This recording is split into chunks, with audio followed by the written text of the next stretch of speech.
아멘. 오늘의 말씀 요한복음 21장 15절에서 17절입니다. 신약성경 요한복음 21장 15절에서 17절 말씀. 성경 안 가져오신 분은 요 스크린 보시면 스크린 나옵니다. 요한복음 21장 15절에서 17절 말씀 함께 합독하시겠습니다.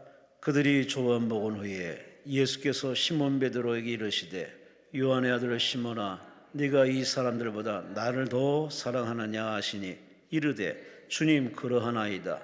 내가 주님을 사랑하는 줄 주님께서 아시나이다. 이르시되 내 어린 양을 먹이라 하시고 또 두 번째 이르시되 요한의 아들 시몬아 네가 나를 사랑하느냐 하시니 이르되 주님 그러하나이다. 내가 주님을 사랑하는 줄 주님께서 아시나이다. 이르시되 내 양을 치라 하시고 세 번째 이르시되 요한의 아들 시몬아 네가 나를 사랑하느냐 하시니 주께서 세 번째 네가 나를 사랑하느냐 하심으로 베드로가 근심하여 이르되 주님 모든 것을 아시오매 내가 주님을 사랑하는 줄을 주님께서 아시나이다. 예수께서 이르시되 내 양을 먹이라. 아멘. 오늘 강사님은 호용환 목사님, 송동구 금호동에 위치한 옥수중앙교회 호용환 목사님, 우유 목사님으로 유명하신 분이죠. 오늘 본문을 가지고 네가 나를 사랑하느냐라는 제목으로 말씀을 전해주시겠습니다. 하나님께 감사와 영광을 돌리시기 바랍니다. 할렐루야. 우리 한번 기도하겠습니다.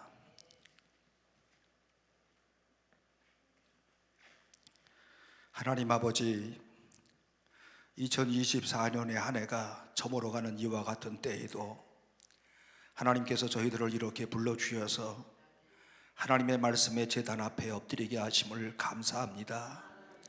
지난 한 해 동안에도 이런 일 저런 일, 나라적으로는 아주 큰 어려움과 혼란이 있었으나 그래도 우리 마음에 평안함을 허락하여 주시고 오늘 이 시간도 주님 앞에 나와서 주님을 사모하도록 인도하심을 진심으로 감사합니다. 이 시간을 통하여서 오늘 나를 돌아보는 시간 되게 하시고 우리의 마음의 소원이 하나님 앞에 연락되는 시간 되게 하시며 기도하는 바들이 응답받고 살아서 역사하시는 주님을 체험하는 귀한 시간 되게 하여 주옵소서. 세월이 흘러갈수록 시간이 지나갈수록 의지할 분은 주님밖에 없음을 저희들이 고백합니다. 주님, 우리의 고백이 행함으로 나타나게 하여 주셔서 오늘도 우리 가운데 역사하시는 주님을 찬양하게 하시고 임마누엘로 오신 오늘 주님의 아름다운 역사를 우리 모두가 다시 한번 깨닫고 고백하는 시간 되게 하여 주옵소서. 오늘도 부족한 종을 또 세우셨사오니 주의 손으로 꼭 붙잡아 주시고 이 말씀이 우리 모두에게 도전이 되게 하시고 힘이 되게 하시고 하나님의 은혜를 다시 한번 경험하는 아름다운 시간 되게 하여 주옵소서. 예수님의 이름으로 기도하옵나이다. 아멘.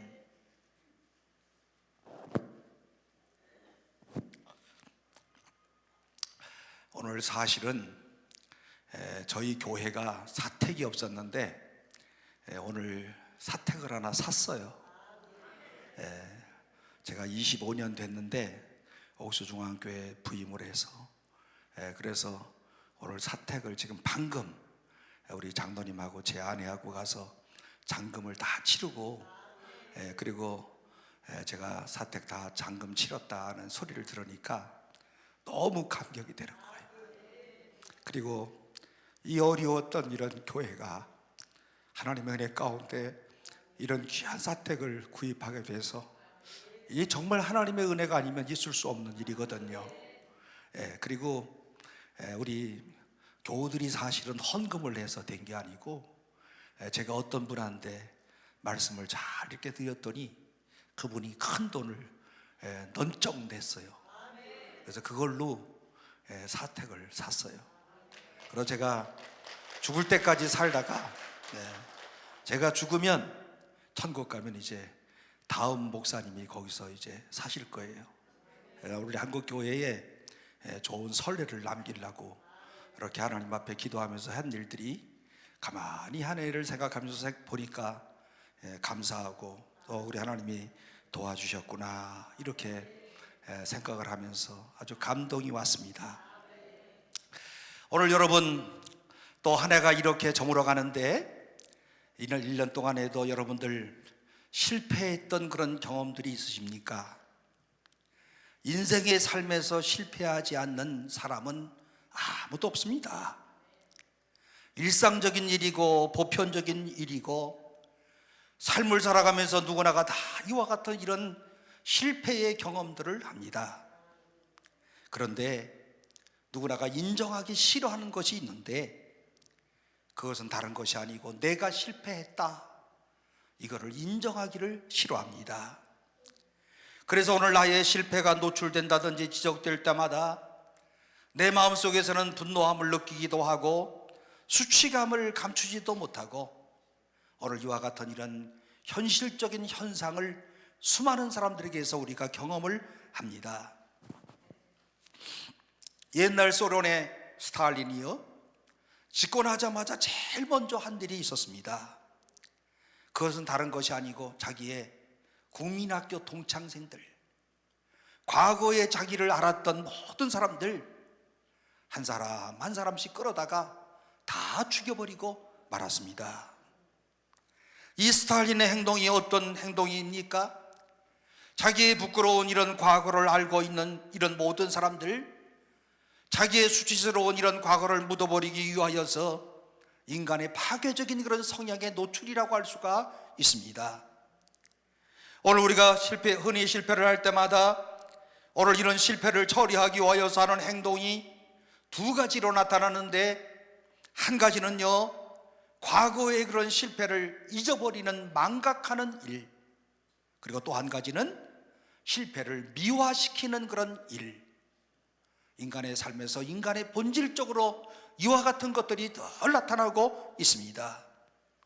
사실 오늘 우리가 실패를 통하여서 많은 것을 배울 수 있음에도 불구하고 오늘 실패에 대한 이런 잘못된 접근으로 인하여서 앞으로 나아가지 못하고 어떻게 하든지 간에 이와 같은 이런 실패를 가리려고 그리고 이 실패를 미화시키려고 노력하는 이런 사람들이 오늘 우리의 주변 가운데 또 내가 이와 같은 일을 행하고 있다는 사실입니다. 오늘 이것이 바로 역사의 비극이 되는 것이고 그리고 한 인간의 오늘 수치스러운 그런 일들이 되는 겁니다. 우리의 과거의 역사 가운데 한국의 인물들 가운데는요 종종 이와 같은 이런 실패의 본보기가 결여되어져 있는 이런 사람들이 있는데, 오늘 우리 역사 가운데 정치 지도자들을 보게 되면은요 오늘 자기의 일생을 미화시키는 이런 사람들이 있고요, 오늘 그리고 그들의 실패에 대해서 들을 수 있는 이런 기회가 전혀 없는 이와 같은 이런 한국의 정치 지도자들도 있습니다. 실패의 본보기가 없다. 사실은 이것은 역사의 비극이기도 합니다.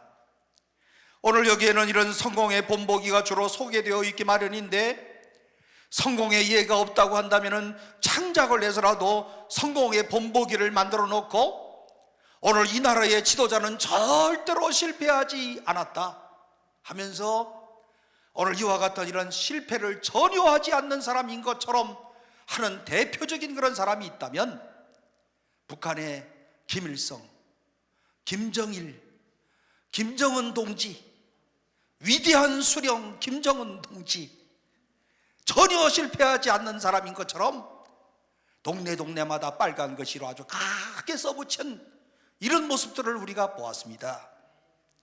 그러나 오늘 우리가 성경을 읽으면서 이런 성경의 정직성 앞에 오늘 우리 모두가 놀라게 되는데요, 오늘 성경의 말씀 가운데는 이런 성경의 실패에 대해서 아주 정직하고 성경을 읽는 사람들마다 깜짝깜짝 놀라는데요, 오늘 우리가 존경했던 이런 인물들 가운데서 오늘 정말 그의 하나님 앞에 귀하게 쓰임을 받고 하나님 앞에서 진실한 삶을 살았고 하나님이 정말 귀하게 사용하셨던 인물들 가운데 그 뒷면을 가만히 성경에 나타난 것을 보니까 오늘 이들의 실패의 여지를 아주 여지없이 폭로하고 있는 이런 장면들을 볼 수가 있습니다.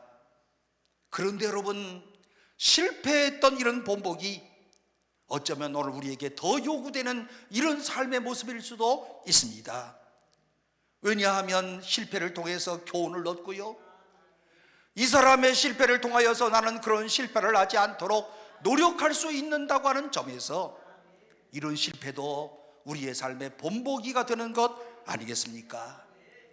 오늘 본문의 말씀 가운데 보게 되면 이런 실패의 본보기가 잘 기록되어져 있는데, 동시에 일상적인 이런 실패의 경험을 극복하게 하시는 주님의 은혜가 소개되고 있고요, 본문에 나오는 이런 실패한 사람의 모습이 누구냐 하면 우리가 너무나도 잘 알고 있는 베드로 사도에 대한 이런 이야기 아니겠습니까? 베드로가 주님을 3번씩이나 모른다 이렇게 부인하고 저주한 이후에 그 위에 갈릴리 호숫가에서 전개되는 이런 사건이 오늘 요한복음 21장의 말씀 가운데 쭉 기록되어 있습니다. 베드로가 실패를 했습니다. 오늘 그렇게도 절대로 배신하지 않을 것 같은 이런 베드로가 주님을 배신했습니다. 그리고 저주했습니다. 그리고 주님을 떠났습니다. 오늘 그래서 도저히 주님 앞에 설 수 없다고 느끼면서 주님을 피하고 있는데, 이 피하고 있는 베드로를 주님께서 끝까지 따라가시고 추적하셔서 뒷덜미를 잡으시고 그리고 다시 일으켜 세우시는 주님의 은혜, 이게 오늘 본문의 말씀에 소개되고 있습니다. 실패를 깨닫게 하십니다. 너의 실패가 이후에가 무언가를 알게 하십니다. 실패의 진상을 또 깨닫게 하십니다. 더 나아가서 이런 실패 가운데서 다시 회복하게 하시는 주님, 이 드라마가 오늘 요한복음 21장의 말씀 가운데 쭉 기록되어 있습니다. 주님이 베드로의 실패를 어떻게 다시 일으켜 세우시는지 오늘 여기 본문의 말씀 잘 보시면요, 오늘 주님이 끝까지 찾아가셔서 베드로에게 과거에 실패했던 이런 모든 상황과 내용 가운데 직면하게 하시는 주님. 오늘 그런데 우리가 실패할 때마다 제일 먼저 하고 싶은 일이 무엇인가 하면 먼저는요, 도망가는 일이에요. 실패하고 난 다음에 피하는 그런 일입니다. 그래서 여러분, 실패한 다음에 어떻게 합니까? 도망가요. 뭘 포기해요? 실패했던 일이나 그 현장에서 도망을 갑니다. 그리고 모두 집어치우는 거예요. 예를 들어보면 이렇게 볼 수 있습니다. 어떤 교회가 믿음이 점점 자라나면서 나도 이렇게 믿음이 커가니까 이제 주님 앞에 내가 충성을 좀 해야 되겠구나 생각을 하고, 오늘 내가 주님 앞에 무엇을 바칠 수 있을까 생각을 하면서 오늘 주님이 나에게 좋은 목소리를 주셨구나, 내가 성가대에서 봉사하면서 주의 일들을 위해서 헌신을 해야 되겠다 생각을 해서 성가대에서 봉사를 시작합니다. 성가대에서 아주 매주마다 일찍 나와서 연습하고요, 그리고 열심으로 찬양을 오늘 열심히 하는 가운데 어느 날 이 사람에게 시험이 찾아왔어요. 어떤 시험이 주로 찾아옵니까? 성가대에서 항상 보면 성가대는요, 관계의 문제야. 예? 뭐 한마디 하면 삐지고, 말하는 사람도 그렇고 또 삐지는 사람도 그런데 아예 성가대 복잡해요. 이게 노래하는 사람들 또 앉아가지고서는 서로 간에 또 남 흉보면서 골치 아파. 예? 저는 아예 목회를 하면서 성가대원 신경도 안 써. 알아서 하라고. 예? 지고 볶고 나이가 많은 사람이나 나이가 젊은 사람이나 다 똑같아. 이 사람도 마찬가지로 이런 관계의 상처를 입었어요. 오늘 관계의 상처를 입었으면 그 다음엔 어떻게 행동을 해야 됩니까?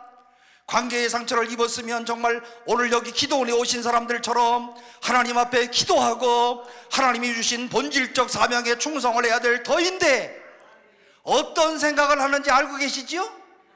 마음속에 에라 관두자, 이런 생각을 가지고 한순간에 다 집어치우는 겁니다. 오늘 실패에 대해서 오늘 우리가 이와 같은 이런 상황을 피하는 겁니다. 뭐 성가대 한다고 돈 주나? 그때부터는 또 아주 마귀 생각을 하면서 내가 성가대 하면서 돈도 못 받고, 목사님은 돈 받는데 나는 돈도 못 받고, 이러면서 아주 마귀의 시험에 아주 푹 빠지고요, 이 실패 가운데 절망을 하게 되는데, 이 이야기가 오늘 베드로의 사건 아니겠습니까?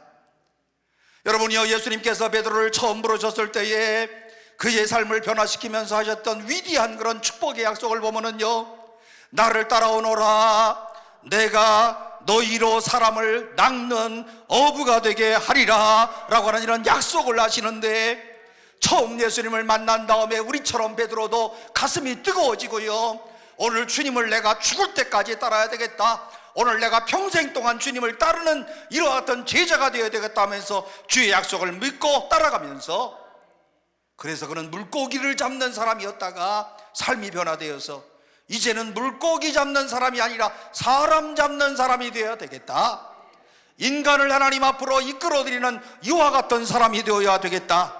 그래서 위대한 사명의 삶을 살기로 그는 결단을 내립니다. 그러나 그는 얼마 전 주님 앞에 실패한 다음에 주님을 부인했잖아요. 생각해보면 얼마나 창피한 얘기겠습니까? 주님을 또 저주까지 했잖아요.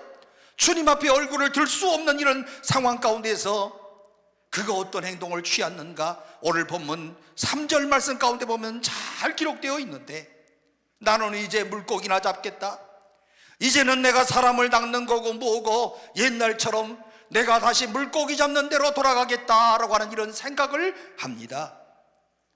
옛날에 물고기를 잡던 그 시절로 다시 돌아가서 내가 이제 남은 모든 시간 동안에 물고기나 잡으면서 평생을 살아가야 되겠다라고 하며 과거로 돌아갑니다. 오늘 여기에 영적으로 실패한 베드로의 모습이 오늘 성경에서 아주 정말 리얼하게 보여주고 있는데, 그는 주님을 따라가는 일에서만 실패한 것이 아니라 한 걸음 더 나아가서, 그래 이제 나는 주님을 따라가는 것이고 뭐고 봉사고 헌신이고 하나님을 위한 삶이고 뭐고 다 포기하고, 그리고 나는 과거로 돌아가겠다, 이 마음을 가지고 오늘 본문의 말씀 가운데 물고기 잡으러 갈릴리 바다로 다시 가는 것 아니겠습니까? 그런데 여러분 아시는 바와 같이 물고기나 잡으러 가야 되겠다 하고 물고기를 다시 잡는데, 그날 물고기 잡습니까? 못 잡습니까? 물고기 못 잡아요. 여러분, 여기에서 중요한 교훈의 말씀이 있는 것 아니겠습니까? 실패하고 주님을 떠나서 물고기나 잡겠다, 내가 물고기를 잡는 이런 최고의 기술을 가졌다, 이런 생각을 가지고 과거로 돌아갔지만 한 마리의 물고기도 못 잡는 이 베드로의 마음 가운데서 오늘 우리 이 시대를 살아가는 우리 모든 그리스도인들에게 어떠한 교훈과 도전을 우리에게 주시고 계십니까? 실패에서 도피하는 것이 성공을 약속하지 못한다, 이런 교훈을 주는 것 아니겠습니까? 또 실패해요. 영적인 사역 가운데서도 실패할 뿐만이 아니라 또한 육신적인 모든 부분에서도 그는 또 실패를 합니다. 그런데 이 장면에서 바로 우리 주님이 찾아오십니다. 베드로를 그냥 내버려 두시는 것이 아니라 주님이 실패의 자리에 가운데 빠져있는 이런 베드로에게 그 자리에 또 주님이 찾아와 주시는데, 여러분 여기에서 뭘 알 수 있습니까? 주님은 한번 선택한 사람을 절대로 포기하지 아니하신다. 오늘 주님은 오늘 당신이 선택하시고 예전 가운데서 너는 나의 제자다, 너는 하나님의 자녀다라고 오늘 이와 같이 찍은 사람들은 아무리 도망간다 할지라도 주님은 끝까지 추적하셔서 오늘 그로 하여금 하나님의 자녀로 마지막에 승리할 수 있도록 이끌어 주신다. 이게 성도의 견인, 이런 말로 표현하는 겁니다. 오늘 여기에서 주님이 찾아오셨다고 하는 말씀은 어떤 의미를 갖고 있습니까? 오늘 주님이 이렇게 이야기하고 계시는 것 아니겠습니까? 베드로야, 네가 도망간다고 해서 문제가 해결되는 것이 아니란다. 피하는 것이 문제가 아니야. 네가 또 피한다고 문제가 해결되는 것이 아니야. 이런 메시지를 주님이 던져주시는 것 아니겠습니까? 오늘 물고기 한 마리 잡지 못하고 전전긍긍하고 있을 때 오늘 주님이 또다시 나타나셔서 오늘 이와 같은 이러한 주님이 찾아오신 것을 보면서 함께 있던 제자들 몽땅 다 깜짝 놀랐어요. 9절 말씀을 보시면 육지에 올라와 보니, 고기 한 마리 잡지 못하고 육지에 올라와 보니. 그런데 여러분, 여기 아주 귀한 장면이 나타나는데 그 장면이 바로 숯불이 등장을 하고 있습니다. 육지에 올라와 보니까 주님이 계시는데, 주님이 지금 어떻게 계셔요? 숯불 앞에 계셔요. 숯불. 여러분, 이것이 우연의 일치라고 생각하는 사람들이 있습니까? 오늘 우연의 일치가 아니라 주님이 만든 이런 세트장 아니겠습니까? 베드로에게 잊을 수 없는 이런 사건이 얽혀진 추억의 그런 장소 아니겠습니까? 베드로는 이런 숯불을 보기만 하면 어떤 생각을 했을까요? 사복음서의 말씀 가운데 보게 되면 마태복음, 마가복음, 누가복음 말씀 가운데 보면요, 여기에는 숯불이라고 하는 단어가 나오지 않고 불가라고 하는 이런 단어가 나오는데, 이 불가 가운데서 베드로가 과거에 어떤 일을 했습니까?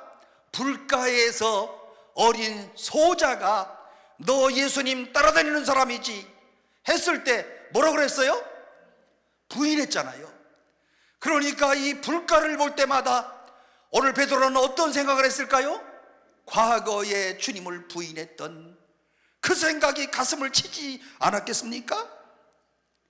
그러나 마태복음, 마가복음, 누가복음에는 불가라고만 표현되어져 있는데, 그러나 요한복음의 저자인 사도 요한은요, 이 사실을 놓치지 아니하고 계속 추적하면서 요한복음 18장 말씀 가운데 보게 되면 거기에는 가야바의 법정이 쭉 나오는데, 대제사장 가야바의 뜰에서 예수께서 드디어 이 제사장 앞에 끌려와서 신문을 받는 이런 장면이 쭉 나오는데, 오늘 어떤 병정 하나를 만나게 되는데요, 그 장면 가운데서 오늘의 본문의 말씀의 내용이 나와 있는 것 아닙니까?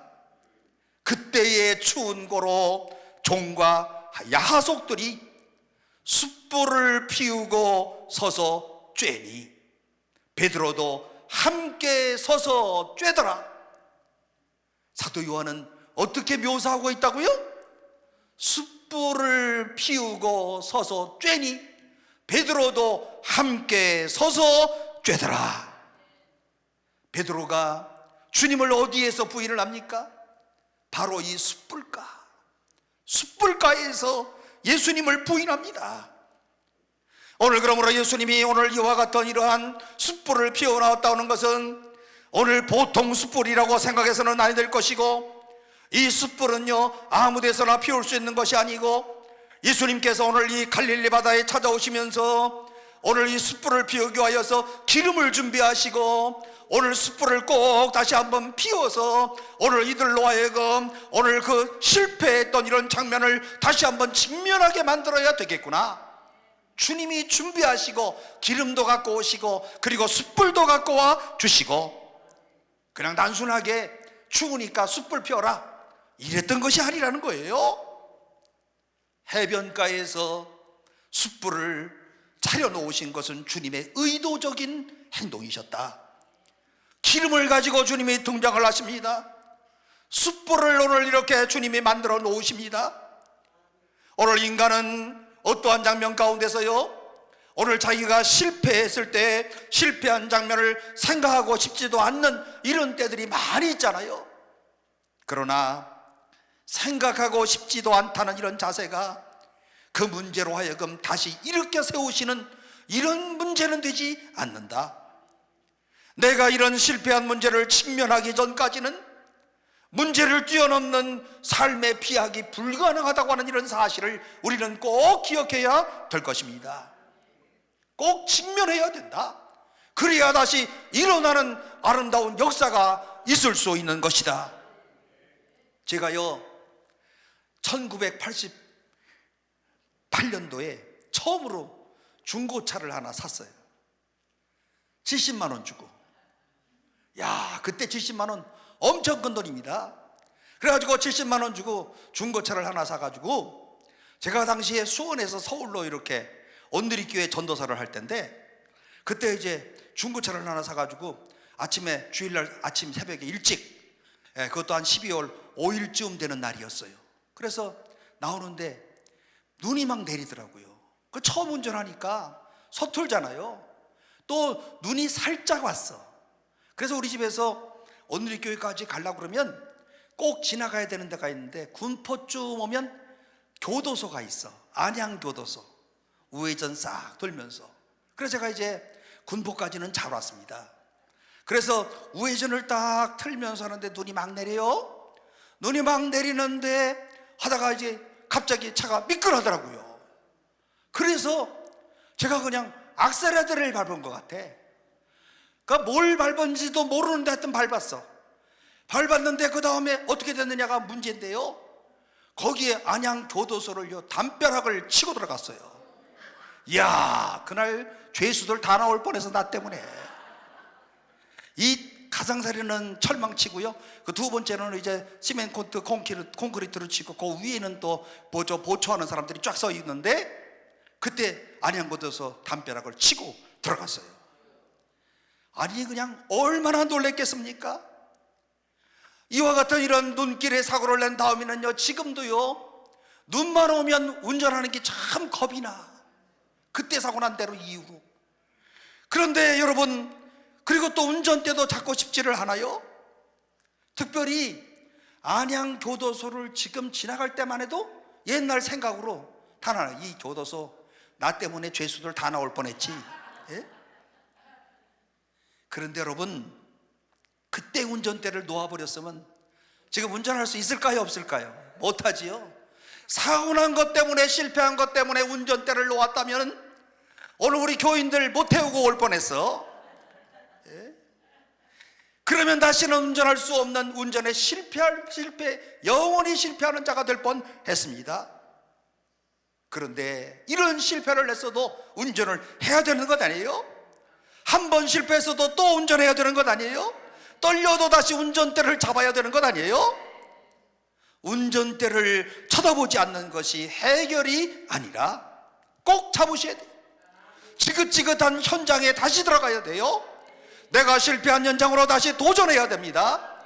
오늘 여러분이 이것이 바로 실패에서 오늘 우리가 다시 한번 일어날 수 있는 오늘 이와 같은 이런 삶의 지혜가 아니겠습니까? 그렇다고 한다면 오늘 본문의 말씀 가운데서 숯불을 다시 등장시킨 주님의 이유는 과연 무엇일까?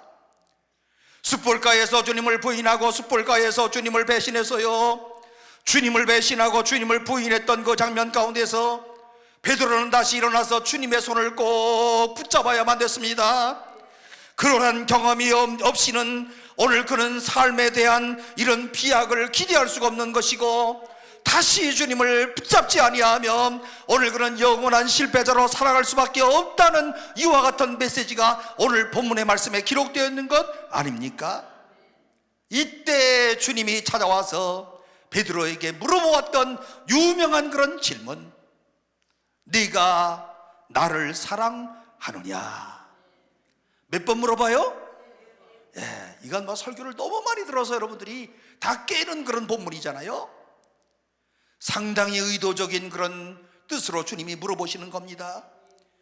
요한복음의 저자인 사도 요한은 14절 말씀 가운데서 이것은 예수께서 죽은 자 가운데서 살아나신 후에 세 번째로 제자들에게 나타나신 것이라, 세 번째로 나타났던 사실도 강조하고, 그 다음에 세 번째로 나타났던 주님께서 베드로에게 세 번씩이나 물었다고 하는 것도 강조하고, 이런 거 보면은요, 사도 요한 참 천재 같은 사람이에요. 오늘 예수님을 만나서 실패했던 이런 모든 장면을 회복시키는 장면 가운데서 세 번씩이나 부인했던 베드로에게 예수님이 세 번씩이나 나타나서 예수님이 네가 나를 사랑하느냐 세 번씩이나 묻고 있다고 하는 것, 어떤 의도를 갖고 있다고 생각을 하십니까? 세 번씩 이렇게 하면 베드로는요, 옛날의 추억으로 돌아가는 거예요. 세 번씩이나 부인했던 그 주님, 세 번씩이나 또 물어보고 있다는 이 사실, 그리고 그는 다시 서야만 됐습니다. 실패를 마시고 보기 좋게 넘어졌지만, 깨어졌지만 이제는 불안과 초조 가운데 살아가고 인생을 완전히 낙심하고 포기해야 되는 이런 상황 가운데서도 그는 다시 일어나야 되는 것 아니겠습니까?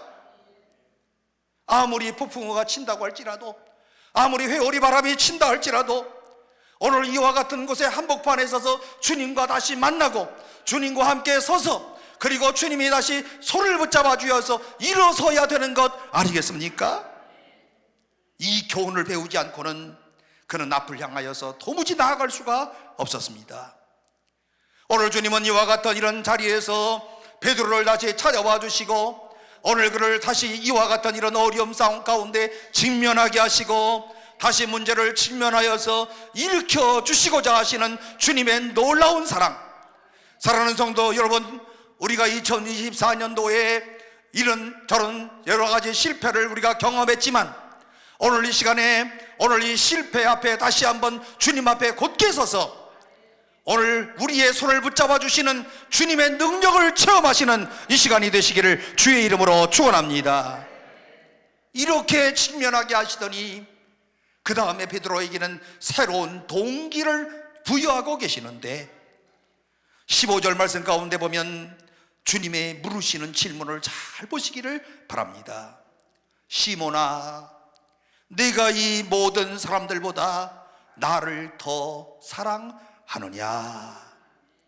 여러분, 베드로가 실패할 때마다 꼭 베드로야 이렇게 이름을 부르지 아니하시고 시몬아 이렇게 부르셔요. 여러분, 시몬아, 가슴이 떨리지 않아요? 시몬아, 내가 이 모든 사람들보다 나를 더 사랑하느냐? 오늘 여러분이요, 제가 만일 주님이었다고 한다면 이 베드로를 만났을 때 제일 먼저 무엇을 했겠습니까? 나를 부인하고 떠났던 이 베드로, 잘난 척하면서 언제나 우쭐대던 이 베드로, 나를 저주했던 이 베드로, 네가 나를 왜 부인했어? 나를 저주한 이유를 좀 얘기 좀 해봐라. 내가 주님이라면 이것부터 따져들지 않았겠습니까? 그런데 주님의 방법을 잘 보세요. 주님의 질문이 달라요. 시몬아, 주님이 불렀을 때도요, 이 속에 어떤 음성의 톤으로 불렀을까요? 신경질 톤으로 불렀을까요? 시몬아! 그랬을까요? 예, 저는 이 본문의 말씀을 읽으면서 주님의 최고의 온유한 목소리로 시몬아, 이렇게 한마디만 불러도 눈물이 쫙 날 것 같아. 시몬아, 다른 말을 안 해도 괜찮을 것 같아요. 네가 나를 사랑하니? 오늘 주님께서 이런 사랑을 확인하고 계십니다. 이런 상황이 질문을 던졌던 이런 상황을 한번 여러분 잘 보시기를 바랍니다.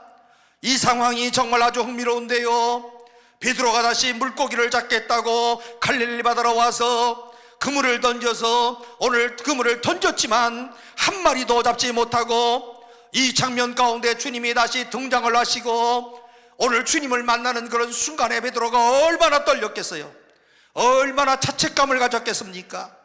주님이 나를 만나자마자 야단칠 것인가? 주님 앞에 내가 어떻게 고개를 들 것인가? 어떻게 내가 대답을 할 것인가? 라고 하는 이런 수치심과 두려움과 불안과 착잡한 생각들이 오늘 이 베드로의 머릿속을 스쳐가지 않았을까요? 그런데 베드로가 물고기도 잡지 못하고 육지에 올라와 보니까 주님이 피워놓은 뻘그스러운 숯불이 있는데 거기에 생선을 굽고 계셨어요. 주님이 생선을 이미 잡아 놓으셨습니다. 숯불을 만들어 놓으시고 생선을 잡아서 생선을 굽고 계시는데 주님이 뭐라고 그래요? 구우시면서 베드로야, 불 쬐고 조반이나 먹자. 오늘 본문에 나온 얘기, 이리 와서 불 쬐고 나랑 같이 조반이나 먹자. 베드로는 어떤 마음이었습니까? 예수님을 만나자마자 너 왜 부인했어? 너 왜 실패했어? 너 왜 사라졌어? 이렇게 물으시리라고 생각했을런지도 모르는데 주님은 아무런 소리 하지 아니하시고 시몬아, 몸 좀 녹여라. 그리고 우리 같이 아침이나 먹자. 여러분, 오늘 여기에서 오늘 우리가 주님이 어떠한 분이신가를, 우리가 어떠한 삶으로 살아가야 되는가를 잘 보여주고 있지 않습니까? 오늘 나에게 잘못하고 그리고 나의 가슴에 상처를 입히고 떠났던 오늘 우리 주변의 사람들이 얼마나 많아요. 신앙생활 하면서요, 제일 많이 상처를 받는 게 관계의 상처요. 예? 말 한마디 때문에 상처를 입고 오늘 실족을 하고 그리고 주님을 떠나고 어떤 사람은 또 딴 교회로 옮기고 이런 말 한마디 때문에 관계의 상처를 입는 적이 얼마나 많아요. 여러분, 이 한 해를 지내기 전에 나에게 이런 상처를 주었던 사람들 어떻게 하시겠습니까? 내 마음에 정말 깊은 상처를, 큰 상처를 내 마음에 줬던 그 사람들 어떻게 하시겠습니까?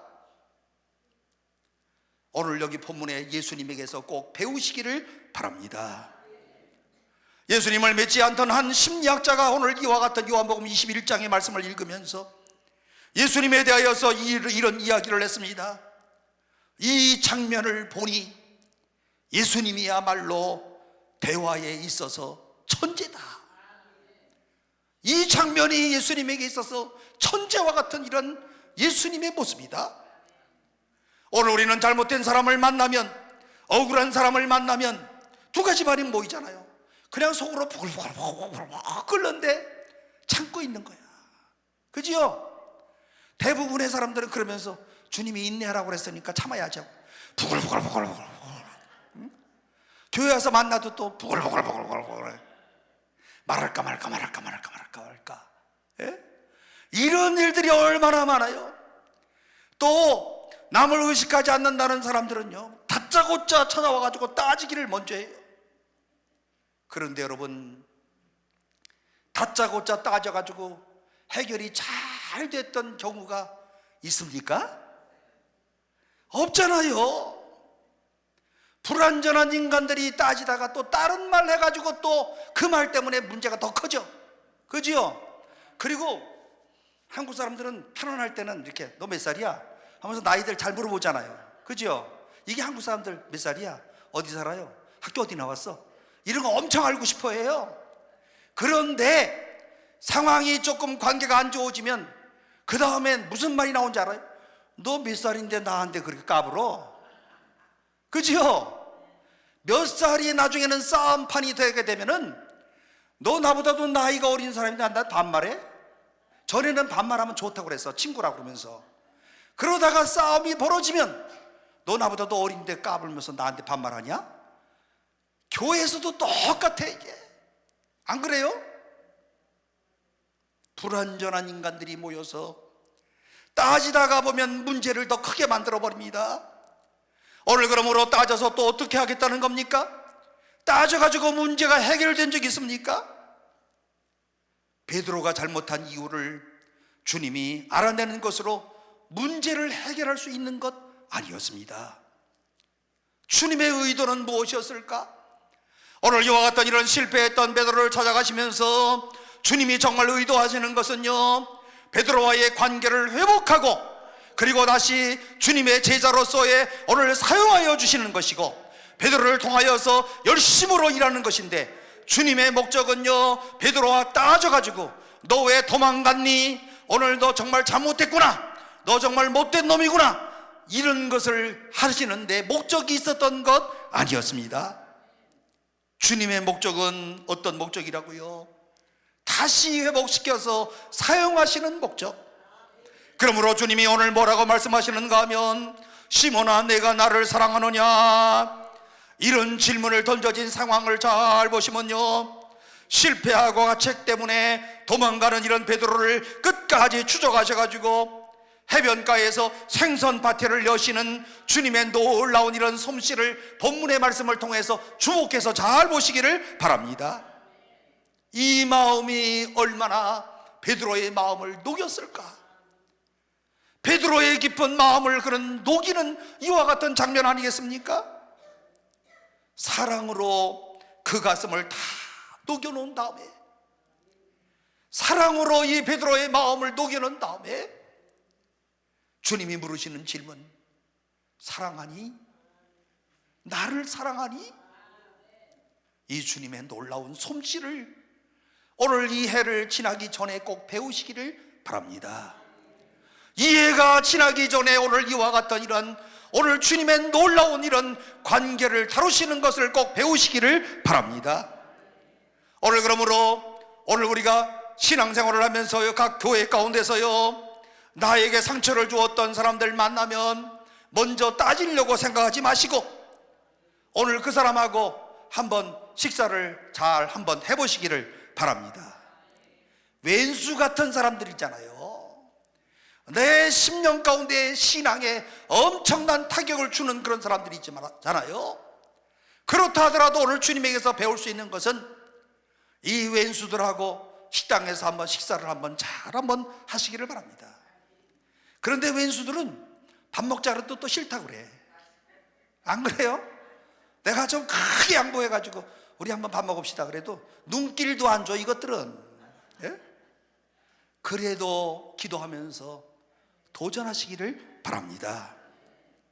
그리고 식사하시면서 절대로 따지지 마시기를 바랍니다. 그냥 잡숴요. 무조건 다 먹구나. 예? 본문에 보니까 주님이 이 조반을 먹자 하고 베드로하고요 식사를 하는데 밥 먹기 전에 따진 적이 없어.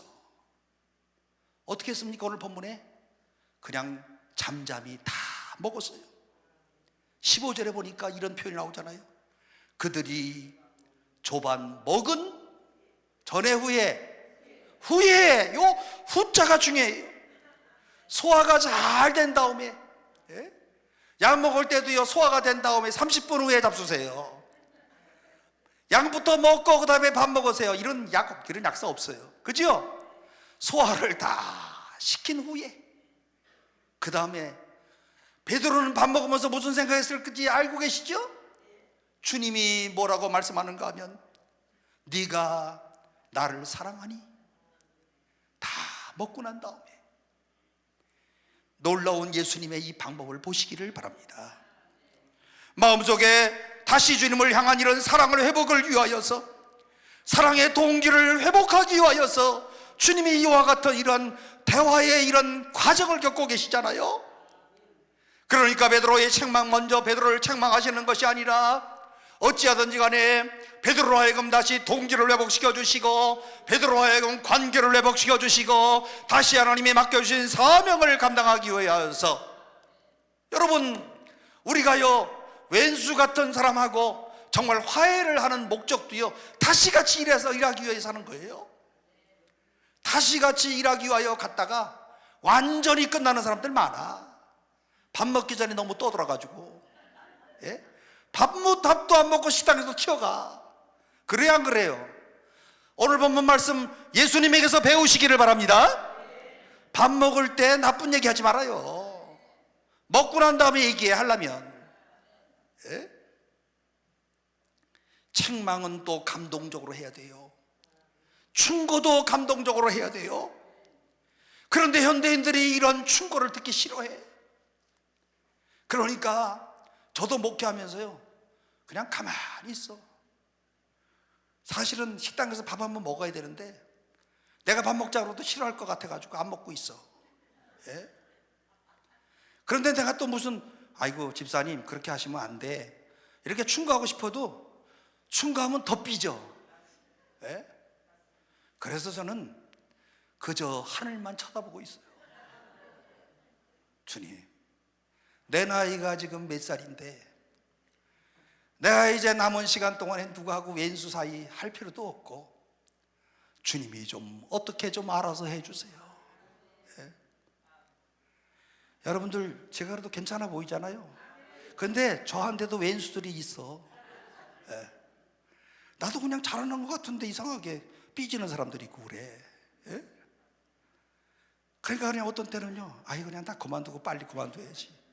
예, 내가 몇 살인데 이거 지금 여기까지 해서 이런 신경을 쓰고 스트레스를 받아? 이런 생각이 꿀떡같이 나지만 한편에서는 내가 꼭 해야 되는 사명이 있어요. 내가 이 자리에서 말할 수는 없어요. 내가 꼭 살아있는 동안에 하나님의 나라를 위해서 해야 될 일들이 꼭 있어서 내가 가만히 있는 거예요. 그래서 항상 하늘만 쳐다보고 있어요. 주의 도우심을. 이 답답한 상황이 얼마나 많은지 몰라요. 하나님이 인간을 책망하실 때에도 그냥 말씀하시는 게 아니에요. 회개하라, 천국이 가까웠느니라. 예수님의 일성 말씀 가운데 이렇게 말씀하시는데, 만일 예수님이 회개하라, 만일 회개하지 아니하면 너희들 몽땅 지옥불로 간다, 이렇게 말씀하지 않으셨어요. 하나님은 먼저 당신의 외아들이신 예수를 이 땅에 보내십니다. 이게 크리스마스예요. 그리고 너희들의 죄 때문에 내 아들을 이렇게 죽이노라. 감동이 감동. 그죠? 여러분 한번 잘 생각해 보세요. 십자가에 돌아가시는 이런 모든 사건들의 과정을 보면 그야말로 감동 아니에요? 독생자, 외아들, 주님의 사랑하는 이런 하나님께서 이 땅에 인간의 몸으로 있고 이 땅에 오시는 이런 사건, 우리가 머리가 좀 둔해서 그렇지 하나님이 하시는 이런 모든 과정을 보면 정말 감동이에요. 그러고도 회개하지 않잖아, 인간들이. 얼마나 마음이 딱딱해졌으면 회개하지 않아. 오늘 주님은 나의 마음속에 감동을 주시면서 내 마음속에 있던 분노를 사그러뜨려 주시고, 그리고 좌절과 절망과 그리고 꼬투리에 이런 모든 것들을 얼음 녹듯이 살살 녹여주시고, 그 다음에 감동하신 다음에 우리에게 물으시는 질문을 보니까, 네가 나를 사랑하느냐, 네가 왜 나를 부인했느냐, 이런 말씀은 묻지도 않으게 하셔요. 물어서 소용없는 이런 질문 주님이 하지 않으십니다. 물어야 될 질문을 묻는 것 자체가 더욱 중요하기 때문에 베드로가 앞으로 어떤 사람이 되느냐 하는 문제가 주님에게는 더 관심을 갖고 계시고, 베드로의 마음을 녹여서 그로 하여금 다시 주의 일들을 시키는 것이 중요한 거지, 잘했다 잘못했다 하는 문제를 가지고 주님이 절대로 언급하지 아니하고 계십니다.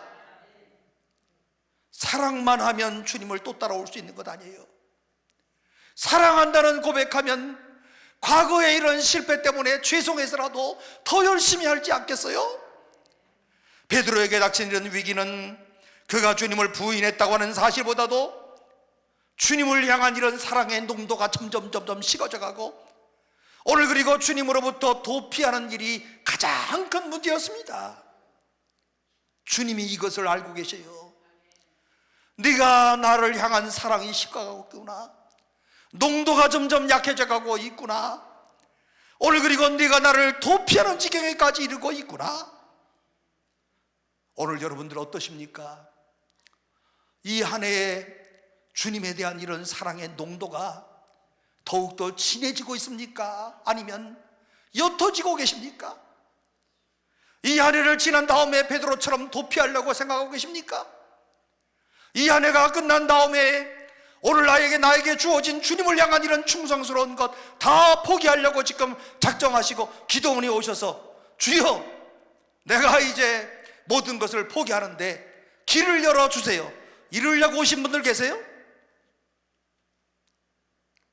인간에게 중요한 것은 주님을 사랑하는 동기만 있다면 그의 삶을 다시 회복시킬 수 있다는 것을 주님이 알고 계시기 때문에 새로운 출발을 위해서 동기를 회복시켜 주십니다.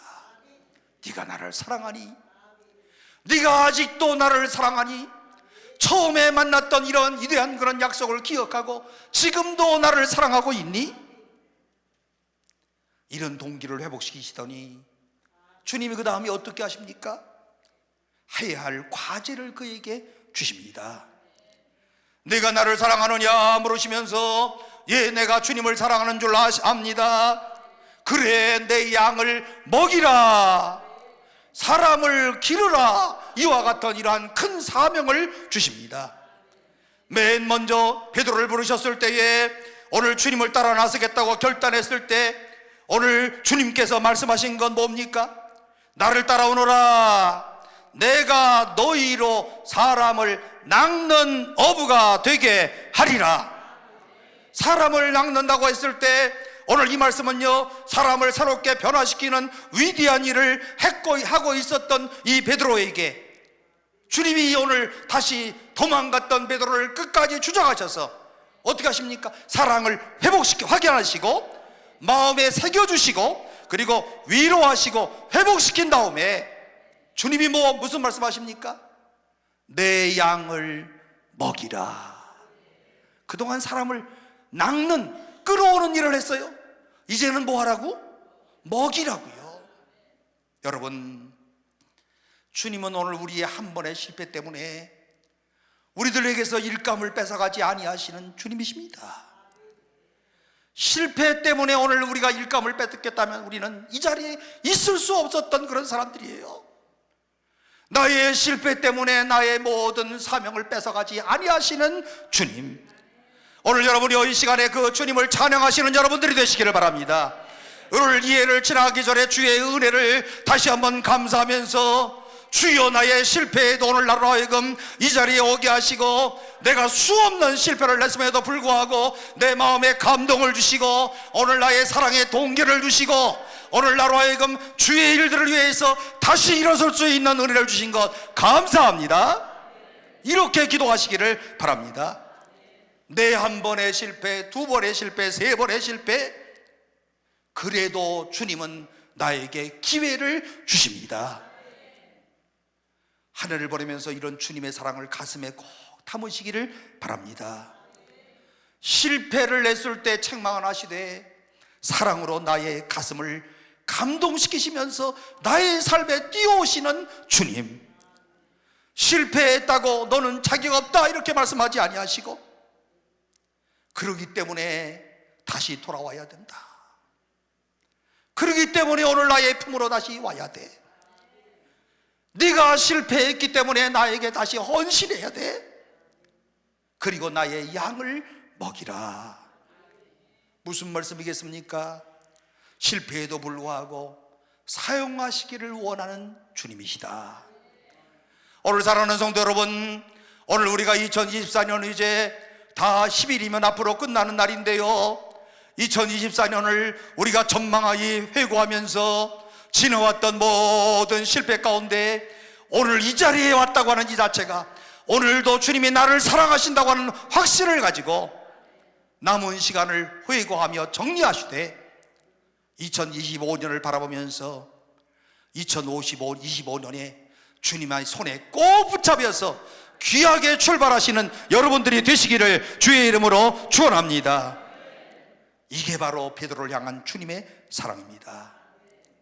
재미있는 것은 생선 파티의 장면이에요. 오늘 여기 보면 9절 말씀을 보시면 육지에 올라와 보니 숯불이 있는데 그 위에 생선이 놓였고 떡도 있더라. 조금 전에 말씀드렸던 것처럼 여기에 생선은 누가 잡은 겁니까? 예수님이 장만하신 생선이. 그 다음에 10절에 보면요, 예수께서 이르시되 지금 잡은 생선을 좀 가져오라 하시니, 한 성경학자는 오늘 본문의 말씀을 묵상하다가 놀라운 사실을 발견했습니다. 이 생선 파티는 주님이 잡으신 것만으로도 충분한데 참회의 의미를 주려고 베드로가 잡은 생선도 가져오라 하셨다. 여러분, 여기에 담겨있는 의미를 알 수 있겠습니까? 오늘 여러분이 오늘 하나님은 우리 없이도 어떤 일이든 간에 할 수가 있습니다. 나 없이도 하나님께서 하나님의 역사를 이룰 수가 있어요.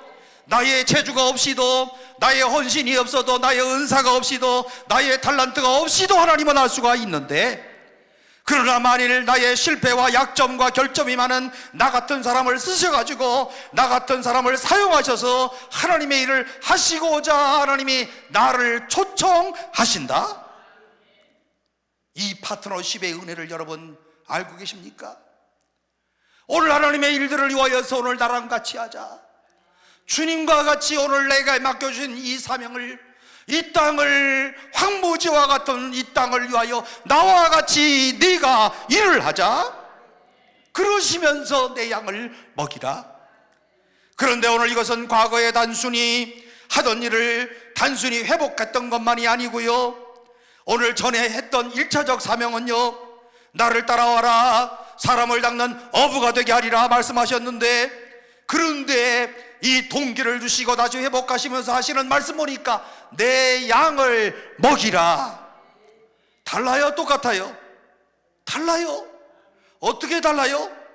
사람이라고 하는 점에서 달라요. 사람을 물고기로 그리고 양으로 비유하기는 했지만, 그러나 처음에는요, 사람을 어떻게 하라고요? 낚으라고. 낚는 거 알죠? 낚아요. 사람을 낚으라고. 전도하는 삶이에요. 전도하는 삶. 그런데 이번에는 뭐 하라고요? 먹이라고. 전도하는 것 이상이에요. 전도한 사람을 잘 기르라고요. 그들을 사람으로 만들라고요. 하나님의 사람으로 만들라고요. 여러분, 전도도 무진장 어렵지만 이 전도한 다음에 그 사람을 잘 양육해서 하나님의 사람으로 살도록 만드는 게 얼마나 어렵습니까? 그때 바로 관계의 상처가 일어나는 거예요. 삐지고 뭐 난리치고 막 그냥 돌아지고 또 주수고 떼거리고 난리야. 예? 먹이는 게 힘들까요? 전도하는 게 힘들까요? 먹이는 게 훨씬 힘들어요. 목자의 사명이 힘들어요. 그러니까 오늘날 이 목자의 사명을 감당하는 목사를 하겠다는 사람들이 없어. 예? 왜 그런지 알아? 이 사람들도, 우리 젊은이들도 다 자존심이 있지. 예, 교회 오면 그냥 뭐 종처럼 교인들이 부르고, 옛날 그래도 우리 어른들 시대에는요, 목사님 그러면 존경이라도 했어. 요즘에는 아주 그냥 목사님 그러면 아저씨네 집에 뭐 수위 정도로 하나 봐. 누가 하겠어요? 택배를 배달해도 한 달에 1,000만 원씩 번대. 누가 이거를 하겠어요? 사명 없이 어떻게 이런 일을 하겠어요? 거기에다 해놓고 요건 또 바가지로 해야 돼. 예? 여러분, 제가 말씀을 부탁을 드리는데 목사욕 좀 그만하셔. 아시겠죠? 예? 특별히 권사님들, 장로님들, 예? 교회 높다고 생각하시는 분들 욕 좀 그만해. 목회 양들을 먹이는데 너무 힘들어. 욕할 게 뭐 있어? 욕할 수 있는 방법은 두 가지요. 목사님이 돈을 훔쳤다든지, 두 번째 목사님이 어떤 여자하고 바람이 났다든지, 그땐 욕하셔. 예? 나머지는 뭘 자기하고 방법이 조금 다를 수 있는 거지. 그럼 자기가 목사하지. 예? 방법 가지고 욕하지 마. 제가 이거 우리 교회에서는 말 못해. 여기 와서는 하지. 아시겠어요? 저는요, 오늘 20세기의 가장 훌륭한 빌리그램 목사님보다도요, 일평생 동안 한 교회에서 20년, 30년, 40년 목회했던 목사님들이 훨씬 훌륭하다고 생각합니다. 제가 목회를 해보니까 여기 강남 금식교단에 와서 이렇게 설교하고 뭐 어디에서 가면요, 여기 오시는 분들은 다 뜨거운 사람들이잖아. 심령이 메마른 사람들이잖아요. 그래서 설교할 때도 아멘도 엄청 잘해. 그리고 저도 엄청 존경해. 그리고 여기 설교하면 좀 실수를 하고 못해도 잘한다 그래. 여러분, 여기 와서 설교하는 것만큼 쉬운 일이 없어. 그리고 시간도 아무거나 늦게 끝나도 되고 일찍 끝나도 되고 내 마음대로야. 그런데 우리 교회에서 설교하면 35분 40분만 설교하면요, 나와서 또 어떤 장로님이 목사님이 오늘 왜 설교를 길게 하셨어? 내가 그냥 쓱 웃지만, 그저 웃지만 하지만 속은 끓어. 네가 해 그럼. 예? 어떻게 하다 보니까 40분 한 거야. 안 그래요? 그렇게 잘하면 지가 하지. 예? 어떤 권사님이 목사님 참 좋겠어. 그래서 왜요? 그랬더니 68살까지 돈 벌잖아. 그럼 내가 그냥 그 권사님 아들 시켜. 내가 그랬어요. 그게 싫대. 싫은데 왜 나한테 그런 얘기해? 기분 나쁘게. 나도 기분은 살아있어요. 알고 계시죠? 나도 기분은 살아있고 내가 누구보다도 눈치가 빨라. 예. 그렇게 생겼죠? 눈 보세요. 내가 얼마나 초롱초롱하나.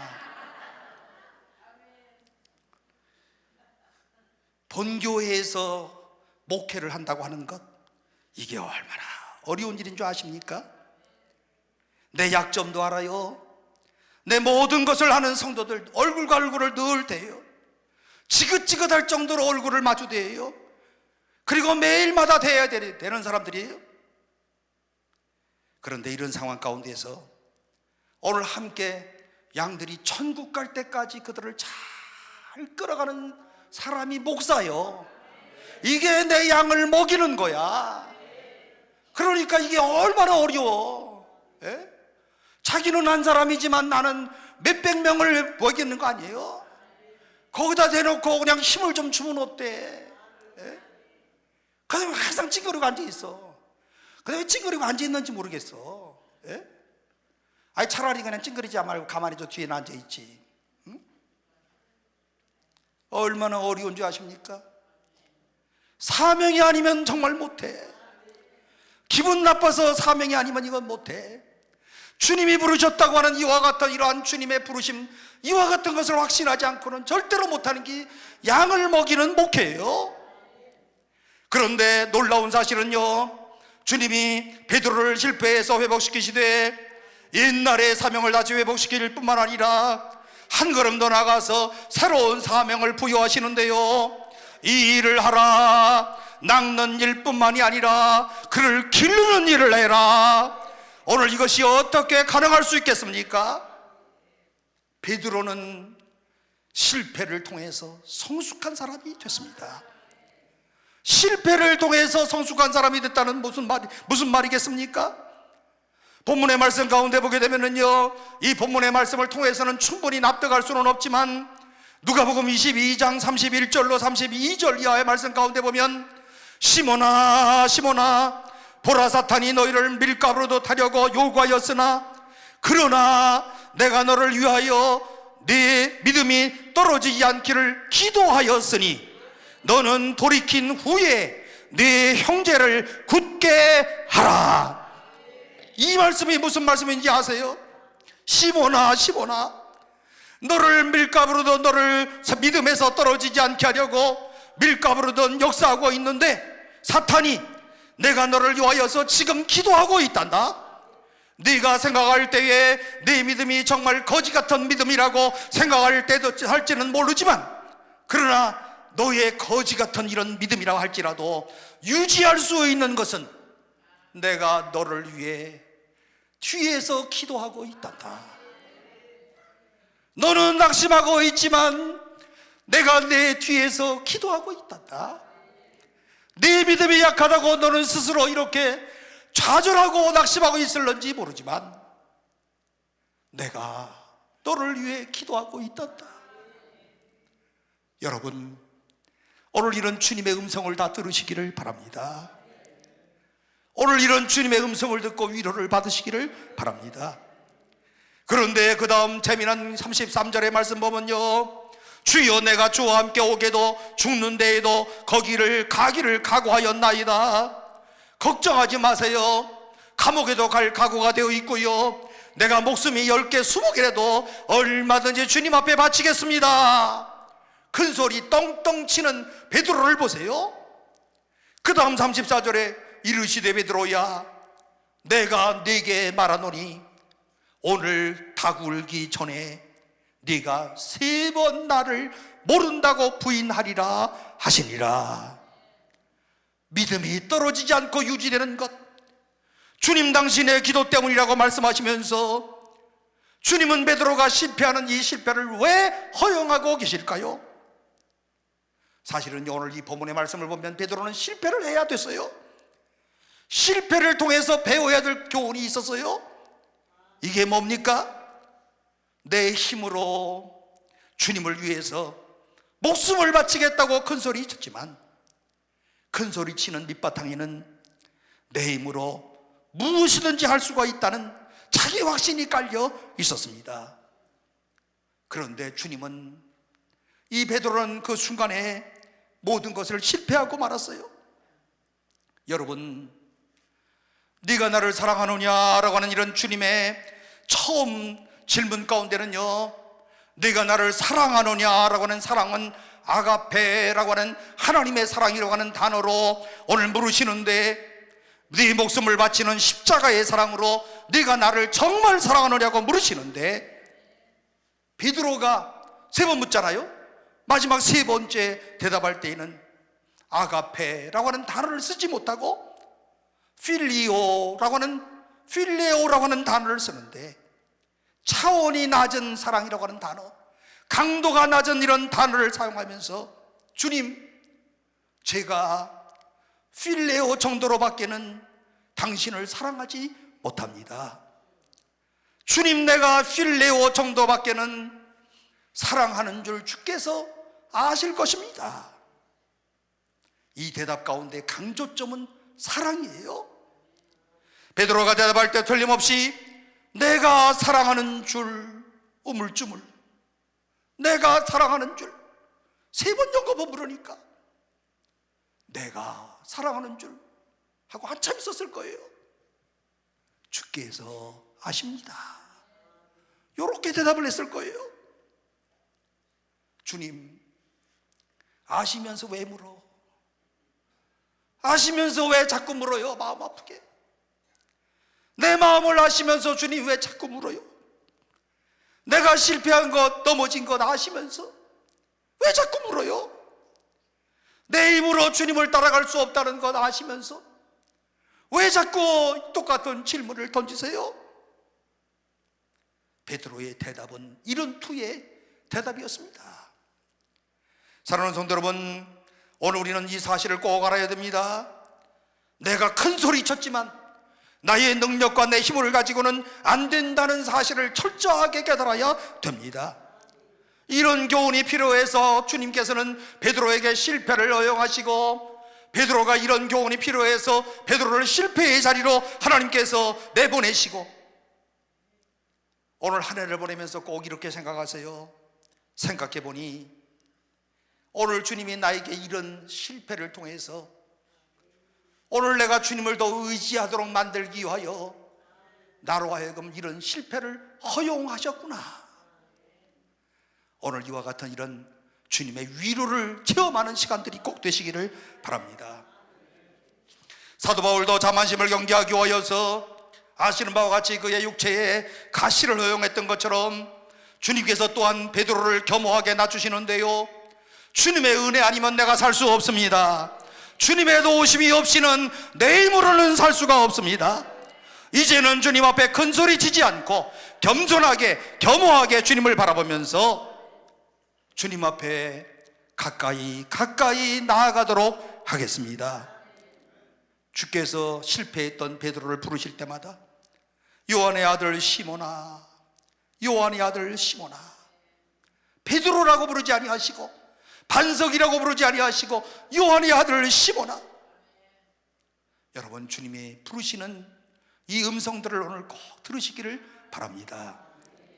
성지 순례했던 분들은 갈릴리 호숫가를 알지만요, 거기 가면은 다음과 같은 노래는 복음성가 부르잖아요. 갈릴리 호숫가에서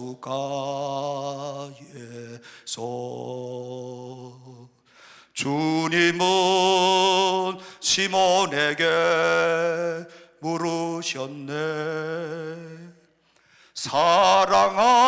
사랑하는 시몬아, 넌 날 사랑하느냐? 오 주님, 당신만이 아십니다. 새 사람 되기 전에 그의 옛 이름 시몬을 부르셨던 주님, 왜 옛날 이름을 부르셨을까요? 그의 옛 이름을 부르심으로 베드로는 과거로 돌아가기를 시작합니다. 무엇이 잘못됐는가를 살피기를 시작합니다. 주께서 옛 이름을 부르시는 그 이유는 여기 있었어요. 시몬아, 다시 출발해. 이제는 나만 보란 말이야. 이제는 나만 사랑하란 말이야. 너무 낙심하지 말아라. 내가 실패했지만 이제는 나만을 의지하면서 다시 일어서라. 사랑하는 성도 여러분이요, 오늘 우리가 이 한 해를 지나가면서요, 도망가는 것이 해결이 아니고 오늘 주님 앞에 다시 직면하시는 지혜의 사람들이 되시기를 바랍니다. 나를 사랑으로 설득하시는 주님 앞에 서시기를 바랍니다. 나는 아무것도 할 수 없지만, 내 살아오면서 나의 능력을 돌이켜보면 아무것도 할 수 없지만 하나님의 능력으로 할 수 있다는 사실을 꼭 믿으시기를 바랍니다. 주님께서 베드로에게 들려주셨던 음성, 베드로야 다시 출발하라. 이 음성을 모두가 들으시는 성도들이 되시기를 바랍니다.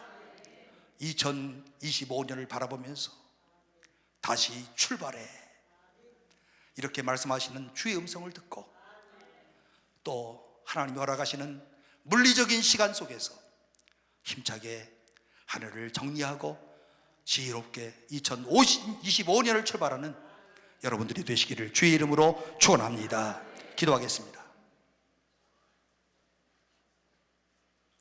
하나님 아버지, 오늘 이 시간 갈릴리 호숫가에서 만났던 그 주님을 기억하면서 말씀을 통해서 배운 이 귀한 교훈들을 우리 마음에 꼭 새기게 하셔서 오늘 우리가 한 해 동안 살아가면서 이렇게 저렇게 많은 실패를 했고, 사업상의 실패든 신앙의 실패든 인간관계의 실패든 오늘 우리의 모든 실패했던 것들 주님 앞에 다 내려놓고 사랑으로 나를 설득하시는 주님 앞에 담대히 서는 저희들 되게 하시고, 나는 아무것도 할 수 없지만 하나님의 능력으로 또다시 할 수 있다는 믿음을 가지고 2025년을 힘차게 출발하게 하여 주옵소서. 주여, 오늘 여기 온 모든 주의 백성들은 그래도 사모하는 마음으로 주 앞에 나온 주의 백성들이 오니 신앙의 모본이 되게 하시고 살아계신 하나님의 능력을 체험하게 하여 주옵소서. 예수님의 이름으로 기도하옵나이다. 아멘.